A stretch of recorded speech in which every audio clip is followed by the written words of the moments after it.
بسم الله الرحمن الرحيم.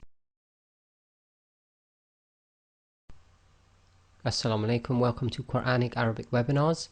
This lesson is about cases in Arabic.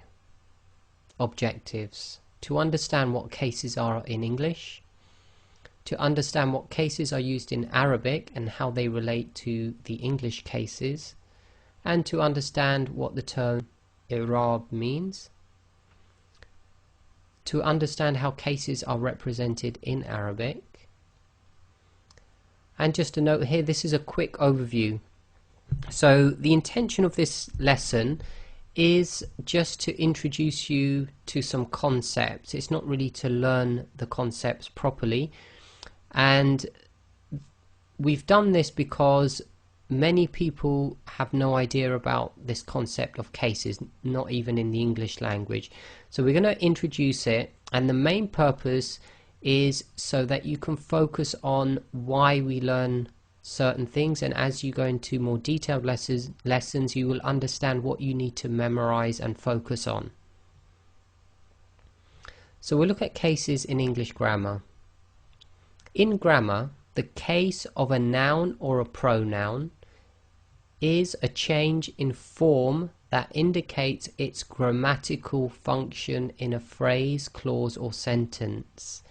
So this term case or cases applies to nouns or pronouns, and what it does, it helps us to identify what role or what grammatical function the noun is playing in the sentence. A simple example from English. The first example here, which we've put under subject, I kicked the ball. So the pronoun here, a pronoun is just a word that substitutes a noun. So instead of saying your name, you could say I. I kicked the ball. So I here, by its usage, we know must be the subject. You cannot say me kicked the ball, even though me is another way of describing yourself. So I kicked the ball is known in English as the subjective case. So the pronoun I is in the subjective case. Then we have John kicked me.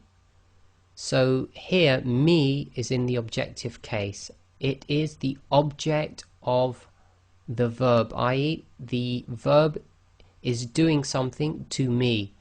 So me is receiving whatever the verb is doing. So you become the object of that verb. So me is in the objective case. And the last one is my ball. And you usually use the word my to indicate you possess something. So this is known as the possessive case. So the word my is acting in the possessive case. So by using certain words in English, we are indicating a certain grammatical function. And in English it's broken down into the subjective case, the objective case, and the possessive case. Now, in Arabic, we have cases as well, and they're known as the nominative case, the accusative case, and the genitive case. And the nominative case is equivalent to the English subjective case. The accusative case is equivalent to the English objective case, and the genitive case is equivalent to the English possessive case. So we'll just go through these one by one. So nominative, the case of a noun that is functioning as the subject of a sentence or clause, generally a noun doing something. And in Arabic, the name of this case, i.e. nominative, is known as rafa'. Accusative, the case that identifies the object of a verb or another word. So in English that was the objective case, and in Arabic accusative is known as nasb. Then we have the genitive, the case that indicates the effect of a preposition or adverb or being part of a construct phrase. For now, we just need to know, and we'll keep this simple, the genitive state or the genitive case is the possessive case in English. We had a few extra bits in here. So if a word or a noun is affected by a preposition or an adverb, the noun will also go into the genitive case. And if it's part of something called the construct phrase, which for most parts is a possessive phrase, so it acts as possession. So don't worry about this too much at the moment. All we need to know is the genitive case is almost the equivalent of the possessive case in English, and in Arabic it's called jar. Okay, so we've got rafa', nasb and jar, and for most of our course we'll just simply say nominative, accusative and genitive. Nominative, where it's acting as the subject, i.e. normally doing an action. Accusative, it's normally acting as the object, i.e. receiving an action. And genitive, most of the case, it's possessive, i.e. indicating some sort of possession. Now, although we've got the cases in Arabic, you also see some other terminology which we call the state. So we've got a word here which is halatu, okay, which really comes from the word hal, which means a state. So if a noun is in the state of, let's say, a nominative state or a nominative case, we will say it's in the state of being nominative.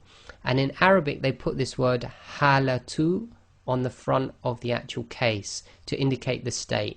So if you wanted to say this noun is in a nominative state, you can say halatur rafa'. And if it's in an accusative state, you can say halatun nasb. And if you want to say genitive state, you can say the noun is in halatul jar.